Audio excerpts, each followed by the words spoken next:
Hello, everyone, and nice to meet you all. My name is Hamid Nazari. Clicker. Thank you.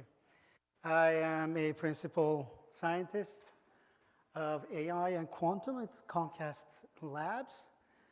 Basically, what we do at the labs, we build future products, POC of future products relevant to the company's business.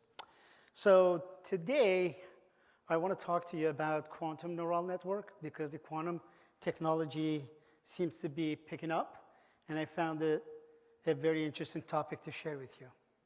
So the agenda is going to be a review of quantum computing, very brief. I'm not going to deep dive to that technology. That takes more than, I think, 20 hours to talk about the details of that. And the building blocks of the classical neural net, which I believe all of you know, that's going to be one slide. And then we are going to build a quantum neural net from the scratch. We push the data, which is publicly available, and compare the result with the classical neural net. So this slide, I want to talk to you about the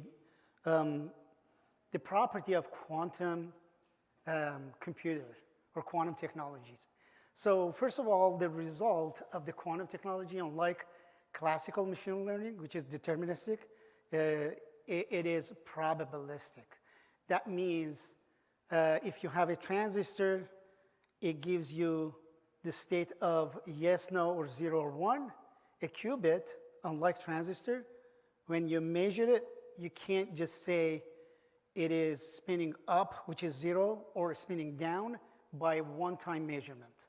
You have to measure it at least 1,000 times, and then take the probability of that and say, out of 1,000 times, 800 times it's spinning up, then the value of that qubit is 0. So hopefully that makes sense. That's the first difference between classical and quantum. So the bit versus qubit. So the bit is basically built by semiconductors. Qubits can be built with any technologies that can trap a particle. The particle can be an ion, can be an atom, can be an electron. And that's why we have different type of companies out there that they offer different type of qubits, which the best qubit, the best quality qubits is superconducting qubits today because that does not dissipate the information as quickly as, let's say, other qubits. So that's about bit versus qubit. And then qubit, as I mentioned, unlike bit, that at the time you can get like one state out of it, which is 0 or 1, qubit can give you two states, 0, 1 at the same time until you measure it.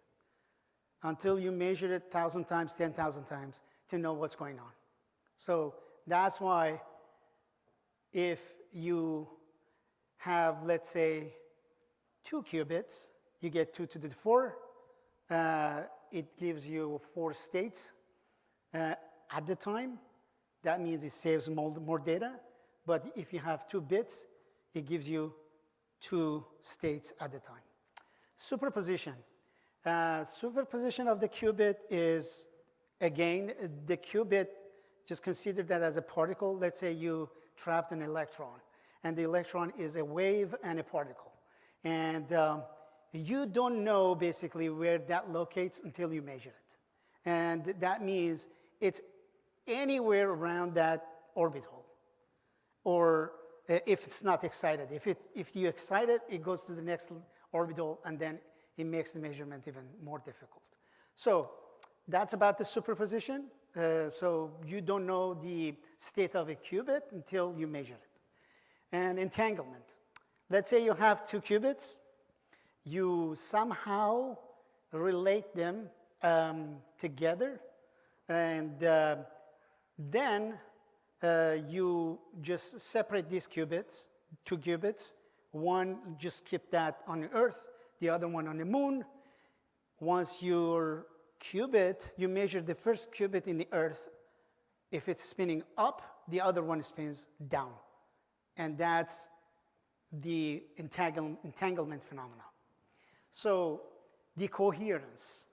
I talked about the quality of the qubit. So as you're dealing with a particle, it's very, very small, 10 to the minus 6 nanometer in diameter. So it can be disturbed or perturbed by any environmental temperature or any type of effects. So each qubit can live for a certain amount of time. Then it just loses the information. So the best qubit, which I just told you, which is a superconducting qubit, is the one which can keep the data longer than the other type of qubits, like ion traps. Tunneling. So tunneling is a very interesting property of quantum technology. So for the gradient descent, in a classical machine learning or neural net, which is a stochastic type of process, we try to stochastically find the global minimal or global maxima. And that's what we do stochastically. We do it once, we do it twice, and then at the end, you get an answer. You don't even know if that's a real global minimal or a real answer to your problem. But, and that requires to go, walking up and down the hills. If you imagine if you consider your problem surface as a kind of a valley which goes up and down. So what you need to do is with that process, with the stochastic process, is to walk up and down to find the global minima. But with quantum tunneling, the particle basically leaves its energy states and moves to the next state without walking up and down. It can pass through the valley, if you will, okay? So that means most of the time the answer you get for the optimization problem using quantum technology is a real global minima. And speed versus new algorithms. So obviously tunneling and the superposition and the amount of information that quantum technology offers, it gives you more speed, but we don't have the technology. The technology has not evolved to the point that we can implement real classical applications that we are implementing with GPUs or other type of technologies now. But it's coming. Don't be surprised. In a year or two, you are going to be dealing with this technology no matter what. So, for example, D-Wave just went public, and that's an annealing type of technology, and a quantum technology that solves real production level application using the same tunneling, okay? So the other one, IBM, Cirque, Google, and the other kind of companies are out there, and soon you hear that they hit 1 million qubit. Now we are at 127 qubit machines, okay? So you can just test mini algorithms, but it works. But I heard by 2023 or 2024, we are going to have a machine with 1 million qubits. And a review of classical neural net. So in classical neural net, everybody knows that what we do. We use, first of all, the platform, TensorFlow, or PyTorch, or other type of platforms. And we process the data, and pre-process data, prepare that for the neural net, and load your data to the neural net. You define your model, build your layers of the neurons, and then you have a loss function, you have an optimizer, and then you compile your model, push the data, fit it, you get the answer. And in comparison, for the quantum neural net, we exactly like our classical neural net, we use a platform. For example, IBM QX. It's a free platform. You can play with that, and it's free to public. And you use IBM Q. We have Circ, which is freely available by Google as well. And so you pre-process the data, but not the way you pre-process the classical data. The data should be translated to be understandable by qubits rather than bits. And that translation process is called feature map processing. Okay? So it basically converts your data to a wave particle function, and before pushing the quantum circuit. And we are going to implement a loss and optimizer here, so you are going to see that. And then the fitting the model means we push data to the model with the number of epochs, but these epochs are different from the classical epochs. Basically, we push the data, we measure in the classical bit. We push the data and then do it like 10,000 times or more. So, so the platform. The platform, what we need is, I chose IBM Qiskit. IBM Qiskit is an SDK that they offer, so you can easily just pip install it and then load the platform with NumPy and Matplotlib, because we were going to use for the visualizations. And then I used a company data set for my modeling, which was working pretty fine. And I got to be honest, I changed the architecture of the circuit as well, the neural circuit, to make it presentable. Otherwise, I couldn't just get the approval from the company, but it serves the purpose. But I used Iris dataset. Everybody is familiar with Iris dataset. It's available in UC Irvine machine learning data, the website. It has 4 features. Based on 4 features, you are supposed to predict 3 classes, which in this case, I picked 0 and 1, 2 classes, because with today's technology, with quantum machines, you can't just implement for 3 classes. Okay? So you see the features below, and then the labels on white train, 0 and 1. And building feature maps. So how we build them why we should build feature maps? As I said, you got to just convert the data to be digestible by quantum bits, which is qubits. So how we do it? So basically, the easiest way here is to rotate the data set, each features, around the x-axis, and consider that value as a degree, as a theta, and just rotate it around the x-axis. So that's what I did. I defined 2 qubits here, Q and C. C is a classical bit, and then built the quantum circuit. I'll show you in the next slide how it looks. And then I rotated using qc.rx, rotating around the x-axis. So this is what circuit looks like. So unlike neural network, you don't have neurons here. You have a circuit that you should read it like musical sheet from left to right, and you have their lines, which I added as a barrier, and that doesn't do anything. It just separates the different stage of loading your data. So the first stage is just rotating around the x-axis. Second stage, as you can see, I talked about entanglement.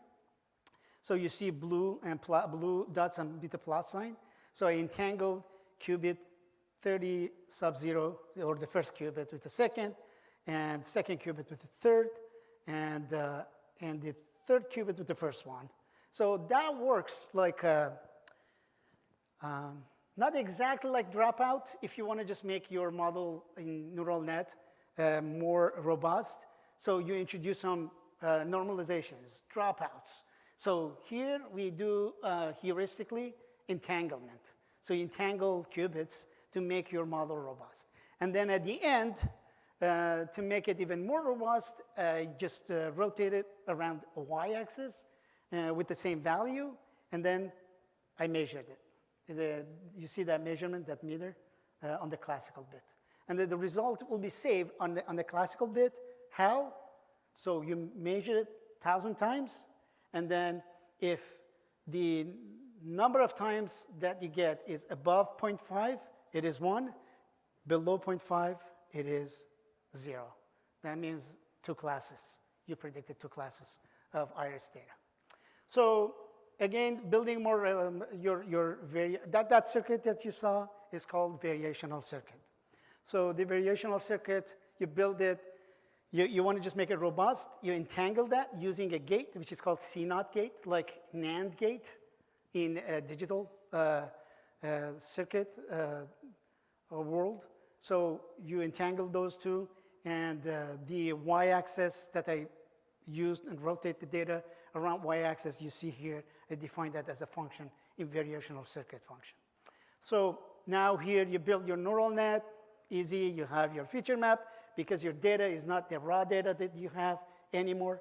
You have to have a feature map, it's converted, and then the barrier, I talk about those lines, you have those lines there, and then you have your neural net, which is a variational circuit.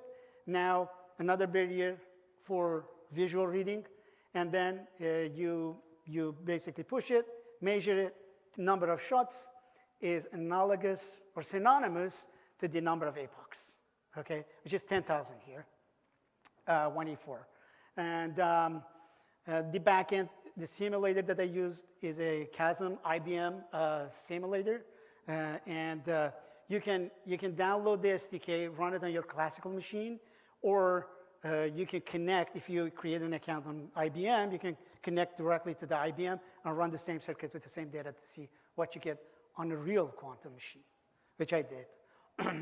And then at the end, you see a result and job, and that result shows 0.5, greater than 0.5 or less than 0.5, which is a probability.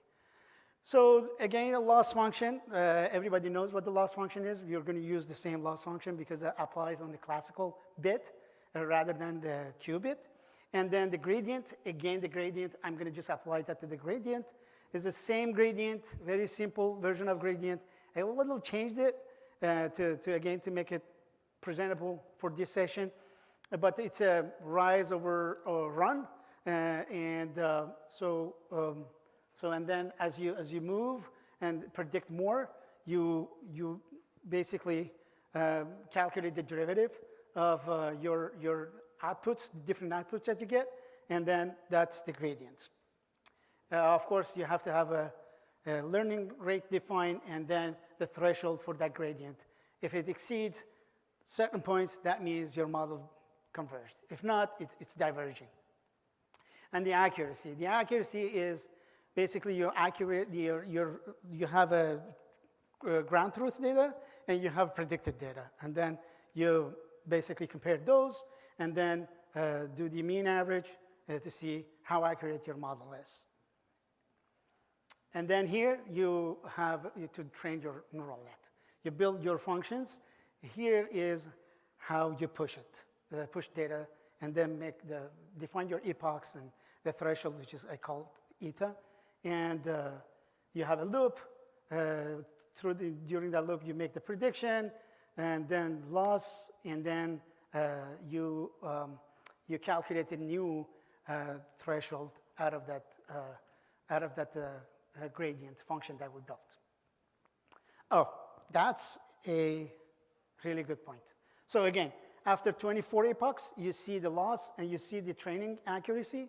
It's just not there. The technology is not there. But I promise you, once we get to the 500 or 500,000 or 1 million qubits, that defeats any classical neural nets that you run on a GPU. But we are getting there. We have the SDKs. We have every single software to control the qubits. We have many companies working on these technologies. So we're just waiting for the hardware. As soon as we get the hardware, than the production level kind of application already to be pushed through. And this is the loss function, which is not working properly. Again, now I use SVM and compare that with SVM. You saw the accuracy with the quantum technology that I used, and the SVM gives you almost 100%. So that means the quantum advantage is not there yet. So that means the quantum supremacy that everybody is talking about today, or Chinese companies are talking about, hey, we achieved the quantum supremacy that we can solve real world problem, that's not there. But it's coming. But there's a certain type of problems, optimization, combinatorial optimization problems are in the level that the companies like D-Wave can solve those type of problems with a different type of quantum technology, which is called annealing. It borrowed its name from the metallurgy annealing, but it is working the real world problem, which I did once, one problem in the production level for Comcast Labs, and it worked perfectly fine. The problem that we couldn't solve in 6,000 times to the age of universe. You got to just wait to solve those type of problems. I solved that on that machine in a millisecond. Can you believe that? So 2 weeks ago, that company went public. That means something is coming out of that company. So that is my presentation. If you have any questions.